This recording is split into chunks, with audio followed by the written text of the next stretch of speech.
10-й год возьмем. Какая страна была? 10-й год, 12 мая в Бишкеке митинг реваншистов, 13 мая в Аше. Август Урмат Бартавасов прет, вы знаете.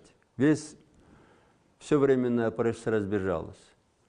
11-й год более-менее ровно проходит. 12-й год Ататюрк выходит из коалиции, и некоторые депутаты Ататюрка лезут на забор, вы знаете. Попытка захвата Белого дома, октябрь 12 года, Садыр Джапаров, Камчыбек Ташиев. 13-й год захват губернатора в заложники Каптагаева. Ну, захват заложника – это тяжелое преступление. Там еще машину облили бензином. И Каптагаев ко мне столько раз приходил, требовал наказать Садыра Джапарова.